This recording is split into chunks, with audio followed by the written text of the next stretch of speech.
기도하시겠습니다. 아버지 하나님, 주님의 은혜를 감사합니다. 이 시간 속의 말씀을 전하기 원합니다. 성령의 장중에 사로잡으셔서 전하는 말씀마다 옥토가에 떨어지게 하여 주시고, 그래서 싹을 트여 열매를 맺고 30배, 60배, 100배로 결실할 수 있도록 주님 축복해 주옵소서. 예수님 거룩하신 이름 받들어 기도 올리옵나이다. 아멘.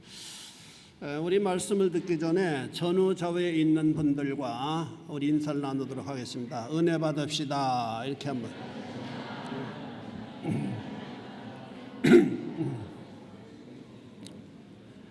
우리가 예배 참석하는 것도 중요한데 더 중요한 것은 말씀을 통하여 우리가 은혜를 받아야만 됩니다. 은혜를 받을 때 그 말씀을 듣고 깨달을 때 그 깨달은 것이 30배, 60배, 100배로 결실할 수 있다라고 주님은 말씀하셨습니다. 그렇기 때문에 사단이 가장 강력하게 도전하는 시간이 바로 우리가 말씀을 듣는 시간이다라고 하는 사실을 여러분 기억하시고, 말씀을 듣는 시간에 여러분 중요한 일이 깨달아지면은 혹시 가스불을 잠그고 오지 않았다 뭐 이런 거, 문을 잠그지 않고 왔다 뭐 이런 거, 대부분 마귀가 갖다 주는 생각이다. 여러분의 집중력을 흩뜨려뜨리기 위해서 그런 생각을 나사렛 예수 그리스도의 이름으로 물리치시고 말씀을 집중하는데 최선의 노력을 경주해 주실 수 있게 되기를 바랍니다. 손주를 사랑하는 할아버지 같은 이름, 그 이름이 나사렛 예수 그리스도의 이름이다라고 하는 사실입니다. 할아버지의 손주 사랑은 상상할 수 없다고 합니다. 오래전에 어느 목사님께서 할아버지의 손주 사랑에 대한 말씀을 저에게 해주셨는데, 자신의 친구 목사님은 아주 자식들에 대해서 아주 굉장히 엄격했다고 합니다. 그래서 그 자식들인데도 불구하고 당회장실에 얼씬도 하지 못하겠다고 합니다. 한 번도 당회장실에 자기 자식들을 들어오도록 허락했던 때가 없었다고 그래요.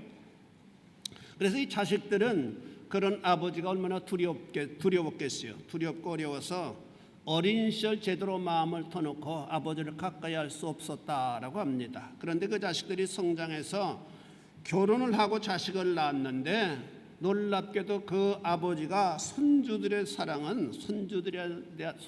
대한 사랑은 굉장했다고 합니다.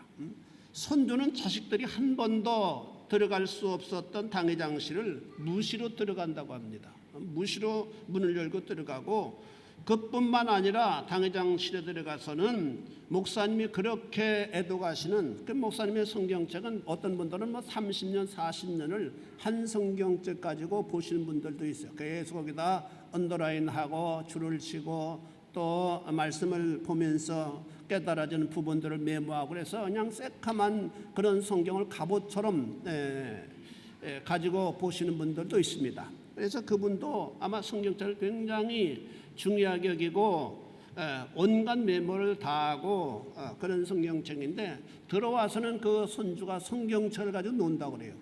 성경책을 쭉 보다가 어떤 때는 성경책을 쭉쭉 찢는답니다. 그러면 자기 아들이 그랬으면은 배락을 막 불호령을 냈을 텐데도 불구하고 너무 사랑스러운 마음 때문에 성경책을 찢는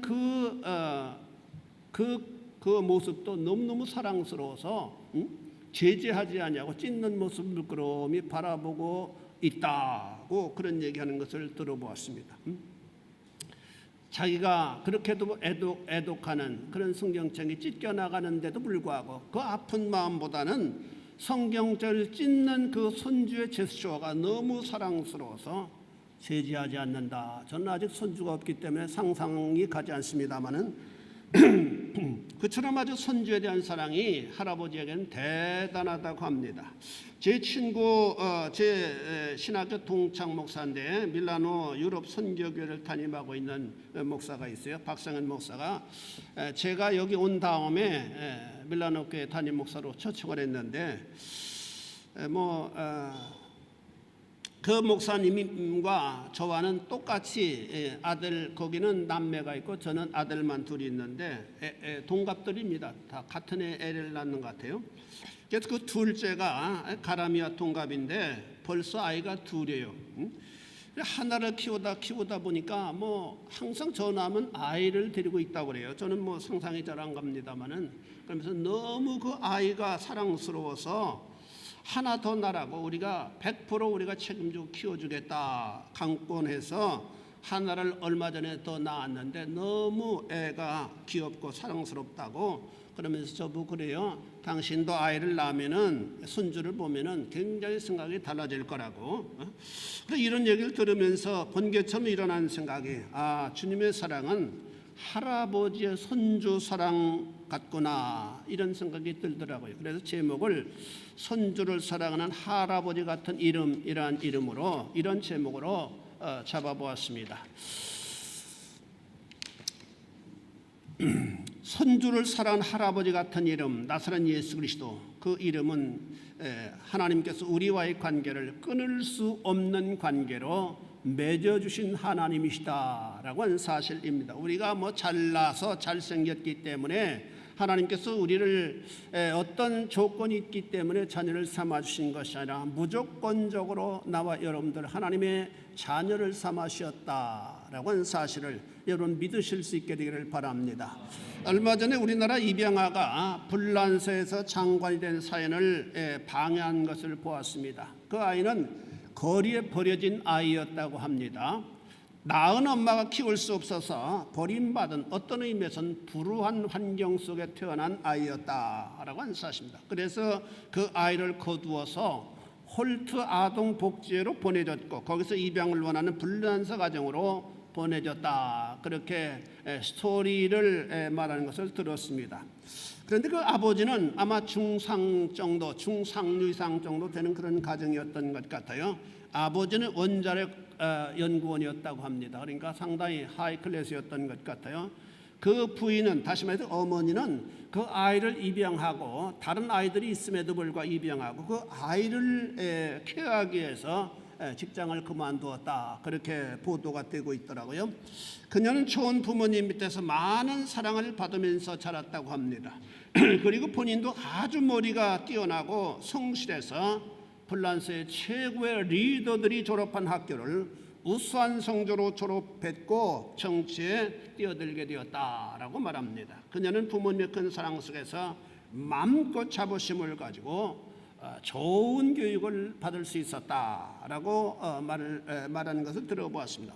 어릴 때부터 부모님께로부터 자신의 정체성을 교육받았기 때문에 비주얼이 다르다라고 하는 사실 때문에 결코 스트레스를 받지 않았다고 합니다. 얼굴이 다르다, 그런 것들 때문에. 그래서 입양 아이들은 공통적으로 어릴 때는 잘 자라다가 좀 더 사춘기가 되면 왜 부모와 나의 얼굴이 다르냐, 이런 것들 때문에, 이런 정체성의 혼란 때문에 삐뚤게 나가는 경우가 굉장히 많다고 합니다. 뭐 자살도 하고 제대로 적응도 못하고, 우리 교회도 입양아가 계속 좀 나왔었는데 요즘은 안 나오고 있습니다만은, 그거 입양아도 아주 힘들게 살아가는 것 같더라고요. 40이 가까운데도 불구하고 아직 결혼도 하지 못하고. 대부분의 입양아들이 어릴 때는 괜찮은데 이렇게 커가면서 부모님과 나와 어떤 얼굴이 다르다, 비주얼이 다르다는 사실 때문에 가슴앓이를 많이 하게 되고 적응하지는 못하는 경우가 많다고 합니다. 모양이 다른 딸을 입양하여 자신 호적에 올리고 어릴 때부터 큰 사랑을 베풀어서 마음껏 자라도록 했다라고 하는 사실입니다. 그 아이는 아무런 어려움 없이 마음껏 자기가 하고 싶어하는 공부를 할 수가 있었다. 그래서 보통 아이들보다 훨씬 더 빨리 학교를 졸업하는, 월반을 많이 하는 그런 아주 특별한 아이였다고 합니다. 그리고 얼굴은 다르지만 어릴 때부터 부모님이라는 사랑과 존경의 마음을 가지고 친밀한 관계를 가지고 자라갔다, 그렇게 말하는 것을 들어보았습니다. 양부모님은 지금도 그 딸이 얼마나 사랑스러운지 모르겠다고 하더라고요. 물론 뭐 장관이 되었기 때문에 더 자부심이 강하게 되겠죠. 너무 바쁘게, 뭐 얼마나 바쁜지 모르겠더라고요. 텔레비전 보니까 너무 바쁘니까 그에게 아주 예쁜 딸이 하나 있는데 거의 그 딸을 할머니가 키워주는 그런 모습을 보았습니다. 참 성공적인 관계를 맺었구나, 그런 생각이 들게 되더라고요. 역시 우리가 하나님과의 관계를 맺었다고 하는 큰 축복입니다. 믿으시기를 축원합니다. 그 관계는 결코 인위적으로 변할 수 없는 관계이기 때문입니다. 우리가 그 관계를 끊어버리고 나인 더 이상 하나님과 당신과 관계를 더 이상 맺지 않겠습니다 할 수 없는 관계요. 그렇게 되어질 수 없습니다. 일찍이 하나님께서는 아브라함과 관계를 맺으실 때 단순히 너는 이제부터 내 자녀다 이렇게 말로만 관계를 맺은 것이 아니에요. 창세기 15장 9절 이하 보니까 관계를 맺으실 때 아브라함과 아브라함 후예들과의 관계를 맺으실 때 짐승의 제물을 매체로 하셨습니다. 그것은 3년 된 암소와 3년 된 암염소와 3년 된 수양과 산비둘기 집비둘기 새끼를 준비하도록 하나님 명령하셨습니다. 그리고 그 짐승들의 껍질을 벗기고 중간을 쪼개어 그 쪼갠 것을 마주 대하여 놓게 하셨습니다. 제물로 하나님 앞에 그 관계를 맺기 위한 제물로 이 제물을 짐승을 껍질을 벗기고 각을 쪼개서 딱 쪼갠 것을 마주 대하여 놓게 했습니다. 그 여러 가지 짐승을 쪼개서 마주대하여 놓겠다고 한 말씀, 아마 제가 이 부분을 이해하기로는 짐승을 쪼개고 쪼갠 것들을 일렬로 쭉 놓게 했다. 그래서 쪼갠 사이로 길이 만들어지게 했다. 그런 의미입니다. 그 후에 해가 져서 어두울 때 그 제물을 계속 지키고 있는 어간에 깜깜할 때 하나님의 횃불이 임했습니다. 성령의 횃불이 임했어요. 아주 횃불이라는 것은 굉장히 큰 불덩어리를 의미하잖아요. 횃불이 임했습니다. 그리고 그 횃불이 쪼갠 고기 사이로 확 하고 지나갔습니다. 그 후에 아브라함과 언약을 세우기를 이 땅을 애굽 강에서부터 그 큰 강 유보라데까지 내 자손에게 주겠다고 하나님이 언약하셨습니다. 다시 말해서 너의 후손들에게, 너의 믿음의 후손들에게 큰 비전을 주겠다, 그런 의미입니다. 하나님과 아브라함의 관계는 하나님께서 주권적으로 행하신 관계, 절대로 변할 수 없는 영원한 관계가 성립되었다라고 하는 말씀입니다. 그 관계를 관계화되어지도록 하기 위해서 짐승들이 죽어야만 되었고, 짐승들이 쪼갠 사이로 하나님의 그 횃불이 지나감으로 말미암아 공고하게 인을 쳤다라고 하는 사실입니다. 그것을 입증하기 위해서 짐승이 피를 뿌리고 죽었고 그 언약을 분명하게 하기 위해서 짐승의 쪼갠 고개 사이로 하나님의 불이 지나가서 인을 쳤다.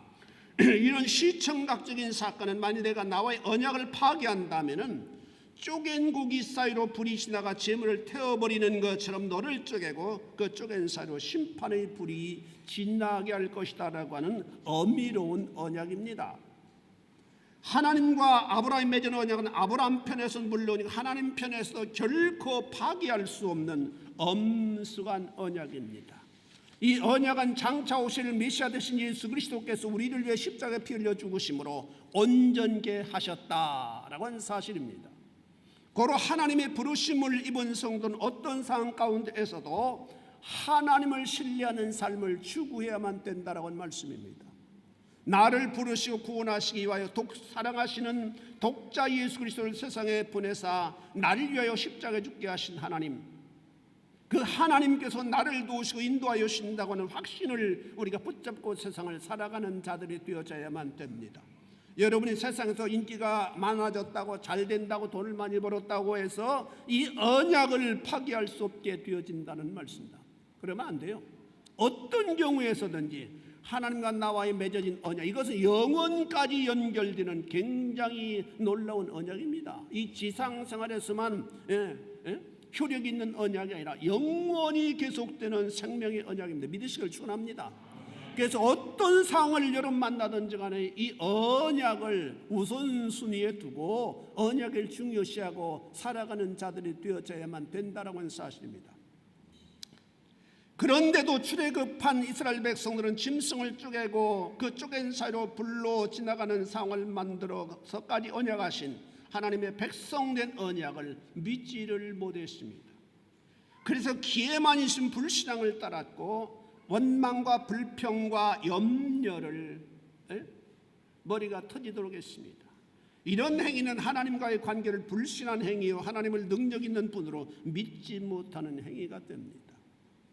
우리는 어떤 상황에서도 하나님은 우리의 아버지시다. 우리 한번 옆 사람과 인사해 봅시다. 하나님 우리 아버지 되십니다. 네, 하나님 우리 아버지가 되세요. 자꾸 이런 반복적으로 신할 수 있어야만 됩니다. 하나님은 나의 아버지십니다. 내가 지금 이런 어려움을 당하고 있지만은 하나님은 나의 아버지신 언약은 파기되지 않았습니다. 주께서 우리를 위해 피 흘려주시고 맺으신 언약입니다. 확실한 언약입니다. 분명한 언약입니다. 파기될 수 없는 언약입니다. 이 사실을 믿을 때 우리는 어떤 상황 가운데에서도 이겨낼 수 있는 믿음 있는 사람들이 되어질 수가 있다라고 하는 사실입니다. 이렇게 믿을 때 언약의 하나님을 기쁘시게 드릴 수 있습니다. 이런 믿음을 하나님은 기뻐하십니다. 여러분 생각해 보세요. 양자를 삼아서 애지중지 사랑으로 길러주었는데 항상 당신은 진짜 나의 부모가 아니하고 사랑을 거절한다면 어떤 관계가 형성되어지겠습니까? 아마 굉장히 그 양자된 관계는 없어지지 않지만 굉장히 서먹서먹한 관계, 서로 보려고 하지 않는 그런 관계가 지속되어질 겁니다. 그렇다면 얼마나 서로 불행하게 되겠어요? 항상 친밀한 관계, 언제나 사랑하는 관계를 유지할 수 있어야만 합니다. 그렇게 하려면 어떻게 돼요? 부지런히 교제해야만 됩니다. 부지런히 만나야 돼요. 자주 대화할 수 있어야만 합니다. 대화가 무엇입니까? 우리가 하나님과의 친밀한 관계를 유지하기 위해서는 부지런히 대화를 해야만 되는데 부지런한 대화가 뭐예요? 바로 기도 생활입니다. 따라서 하겠습니다. 기도 생활. 아버지 하나님의 도우심이 필요한 사람만이 부지런히 대화를 할 수 있습니다. 여러분 부지런히 대화하실 수 있는, 하나님과 부지런히 교제하실 수 있는 성도 여러분들이 되어질 수 있기를 주의 이름으로 축원해 드립니다. 세상과 깊은 교제를 나누게 되면 불평과 원망과 불만과 미움과 시기와 질투 이런 것들이 우리의 속에 부패한 속성들이 파동치게 만들게 되지만은 하나님과 깊은 교제를 나누게 되어지면 영적인 큰 축복을 덧입게 되어집니다. 하나님과 깊은 교제를 나누어야 돼요. 그리고 하나님으로부터 놀라운 은혜를 받게 되고 사랑을 덧입게 되고 또 여러분들의 요구하는 세상적인 것들도 하나님이 축복의 도움으로 여러분들이 허락해 주신다라고 하는 사실을 우리가 믿어야만 됩니다. 두 번째는 사랑하여 주시는 하나님의 이름입니다. 흔히 말하기를 손주 사랑은 할아버지라고 말하잖아요. 내리사랑이라고 말합니다. 위로 올라가는 사랑보다는 아래로 내려가는 사랑이란 말입니다. 여러분 부모님이 여러분들 사랑하신 만큼의 반이라도 이런 부모님을 기억하고 사랑하실 수 있겠어요? 그 힘든 겁니다. 내가 자식을 사랑한 만큼 부모를 사랑할 수 있을까? 그렇게 할 수 없잖아요. 그래서 우리의 조상들은 내리사랑이다 이렇게 쉽게 표현을 합니다. 그건 뭐예요? 내가 위로는 사랑하지 못합니다. 그러나 내리사랑하는 거 아니겠습니까? 이런 어떤 자기 변명 같은 얘기가 아니겠습니까? 부모님은 자식을 사랑하지만 삶의 무게로 인해서 느긋하게 살아가기가 참 힘들다 싶습니다. 가족을 부양하기 위해서 정신없이 뛰고 노력해야만 되기 때문에 자식을 위해서 한가로운 시간을 할애하기가 참 힘든 그런 삶을 살아가는 사람들이 얼마나 많이 있겠습니까? 그래서 정신적으로 자녀들에게 마음을 쏟기가 힘든 경우가 많이 있다라고 생각이 됩니다. 그러나 할아버지는 삶이 느긋합니다. 이미 인생에 많은 시간을 사셨기에 경험도 많고 어떤 삶을 사는 것이 의미가 있는지에 대한 철학이 있는 분입니다. 또한 세상을 떠날 날이 가깝다고 하는 이 이유 때문에 세상에 남겨진 후손에 대한 본능적 관심이 본질적으로 크다라고 생각이 됩니다. 하나님이 영적으로 버려진 자식들이 저 멀리 떠나버렸다 잃어버린 자식들을 찾으셨습니다. 그리고 그 찾은 자식들에게 성령을 허락하여 주셨습니다. 그래서 내주하신 성령께서 자식들을 감동하여 주십니다. 우리는 하나님의 자녀들이요 하나님의 백성들이라고 말입니다. 기쁜 때나 슬픈 때나 하나님을 생각해 하시고 하나님을 성령께서는 바라보도록 우리를 감동케 하십니다. 15절에 보니까 다시 무수하는 종의 영을 받지 아니하고 양자의 영을 받았으므로 양자의 영을 받았으므로 우리가 아빠 아버지라 부르느니라. 아빠 아버지 좀 가볍게 번역된 것 같아요. 아버지라고 차라리 하지 아빠 아버지라 부르느니라. 강조입니다. 우리가 하나님의 은혜를 받은 우리가 하나님을 향하여 하나님과의 관계가 가장 가까운 관계, 아버지의 관계로 우리가 격상됨을 받은 존재들이다라는 의미입니다. 하나님을 아버지로 부를 수 있는 특권, 어마어마한 특권이라고 하는 사실을 여러분 믿으실 수 있게 되기를 바랍니다. 아버지라고 하는 이름, 그 이름은 우리에게 있어 가장 가까운 이름이요 가장 정겨운 이름입니다.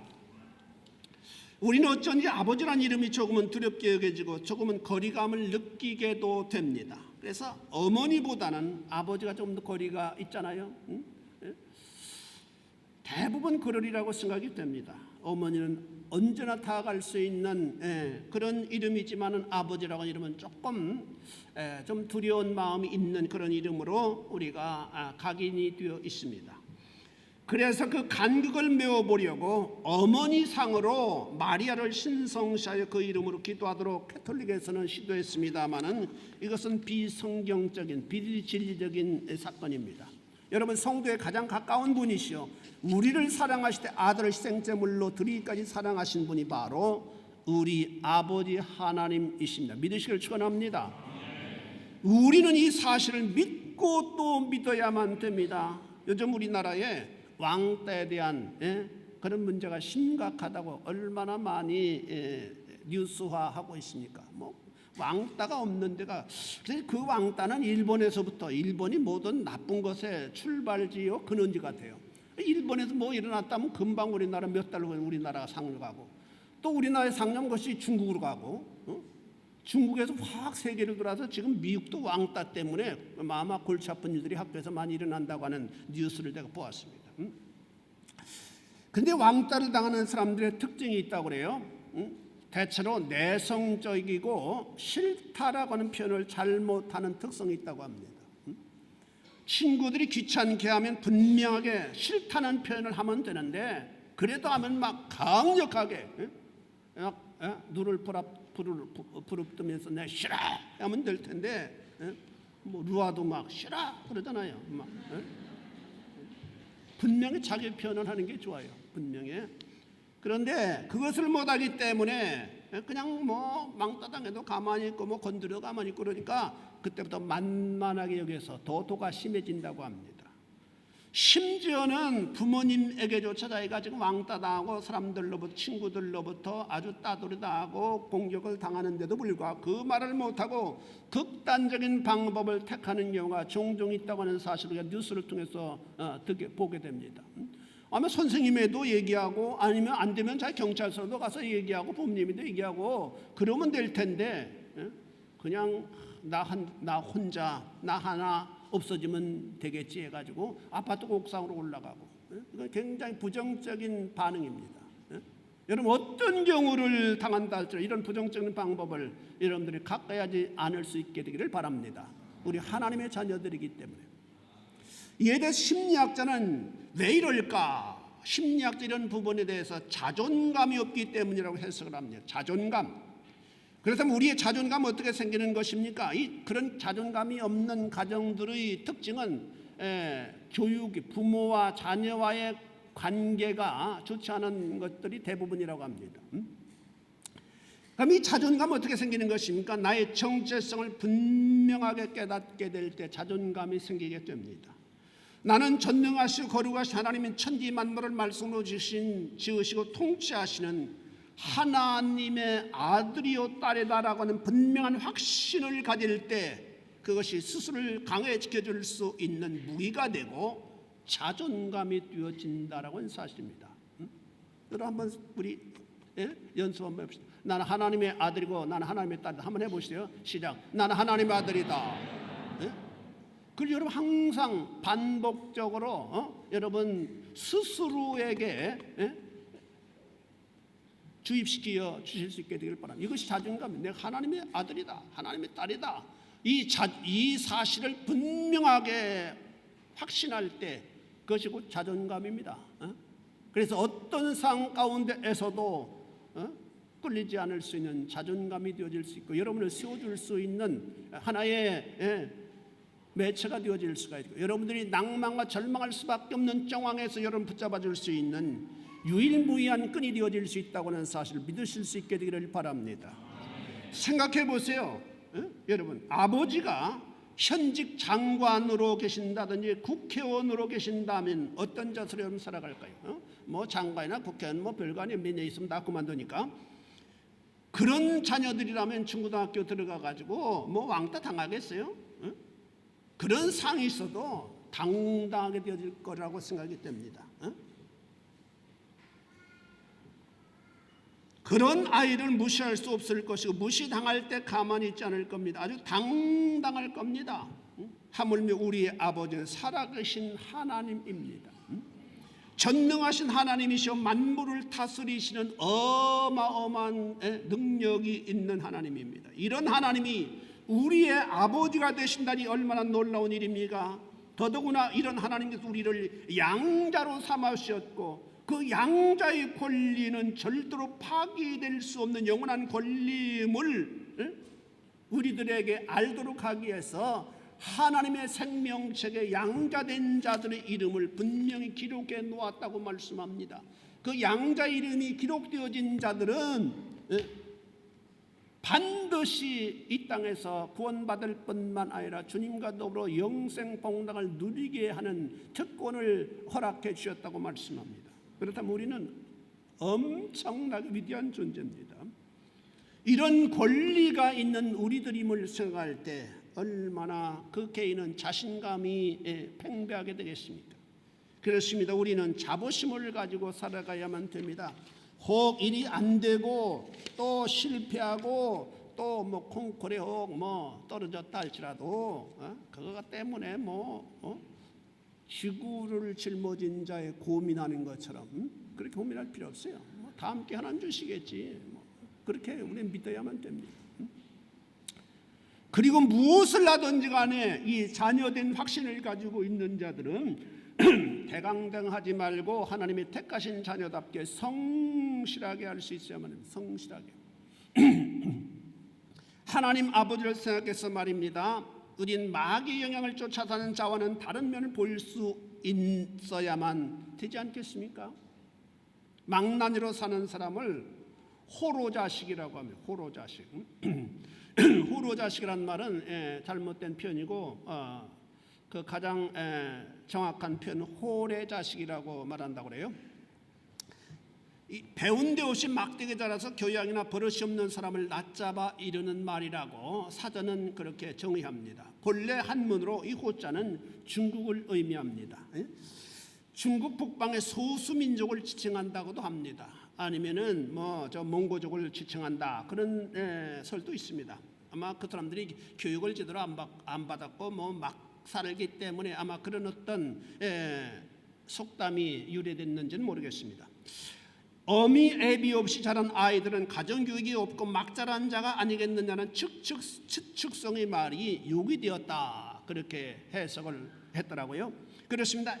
아비가 없다고 하는 말은 교육을 제대로 받지 못했다고 하는 의미가 되어질 수 있습니다. 그런데 우리에게는 영원하신 하나님 아버지 계십니다. 그분의 천상의 교육을 받고 그분의 천상의 교육을 받고 살아가는 사람들이 바로 나와 여러분들입니다. 믿으시길 축원합니다.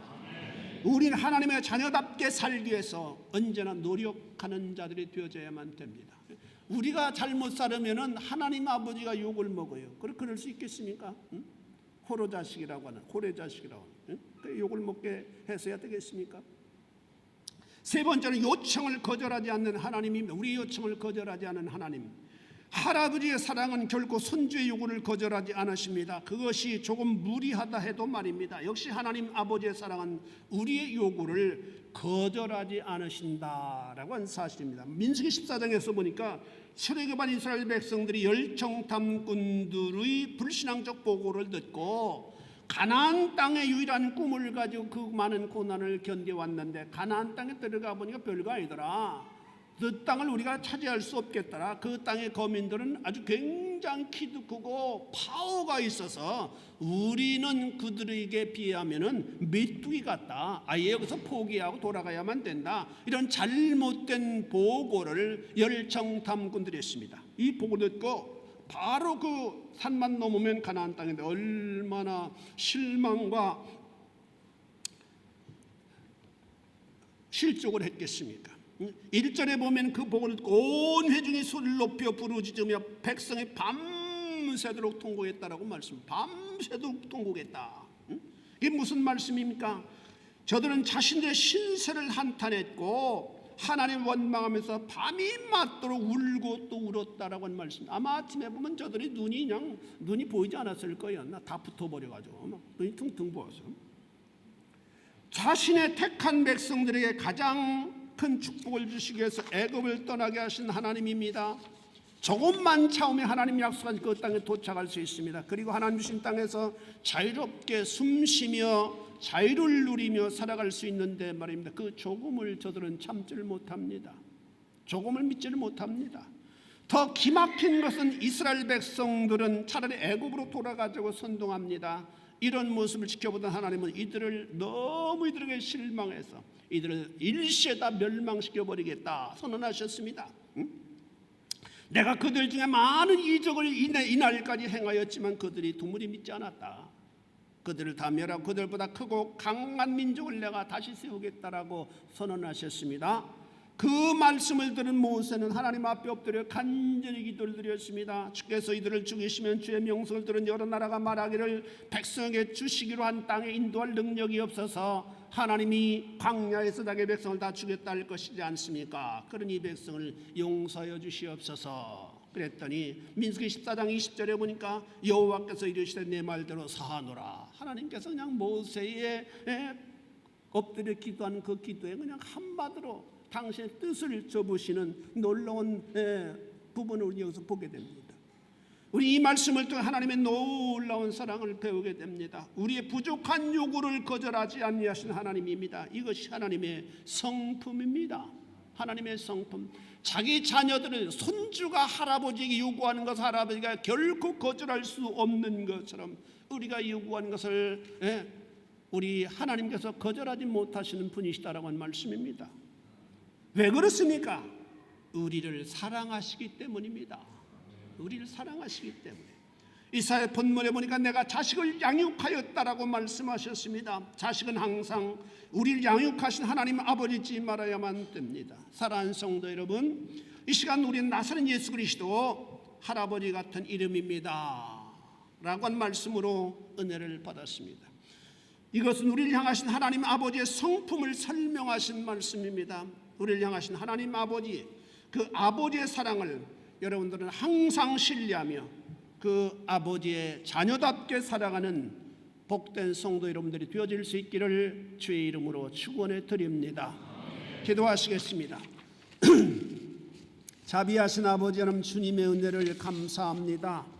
참으로 이 시간 나사렛 예수 그리스도 손주를 사랑하는 할아버지 같은 이름입니다라고 하는 말씀을 통하여 우리가 도전을 받을 수 있도록 하나님 인도하여 주심을 감사합니다. 아버지, 우리는 하나님을 제대로 사랑하지 못하고 있는데 그럼에도 불구하고 아버지, 손주가 할아버지를 참으로 사랑하지 못하는 그런 정의 할아버지는 손주를 끊임없이 아끼고 사랑해 주시는 것처럼 하나님께서 우리를 끊임없이 사랑하시고 우리를 귀하게 여기시고 우리를 존귀하게 여겨주시는 분이라고 하는 사실을 배우게 하나님 인도하여 주심을 감사합니다. 아버지 하나님, 이 사랑을 우리가 기억하고 아버지 하나님, 주의 사랑하는 자녀들이 이 세상에서 아버지 하나님 발을 딛고 살아갈 때에 실망하지 말게 하시고 낙심하지 말게 하시고 어떤 경우에서든지 전능하신 하나님이 나를 사랑하여 주신다라고 하는 이 사실을 마음에 각인하고 주어진 분야에서 열심을 다하여 아버지 하나님 헌신함으로 말미암아 저는 이 땅의 성공자가 되게 하셔 승리자가 되어지게 하시고 아버지의 강한 리더들이 되어질 수 있도록 주님 축복하여 주옵소서. 예수님 거룩하신 이름 받들어 기도 올리옵나이다. 아멘.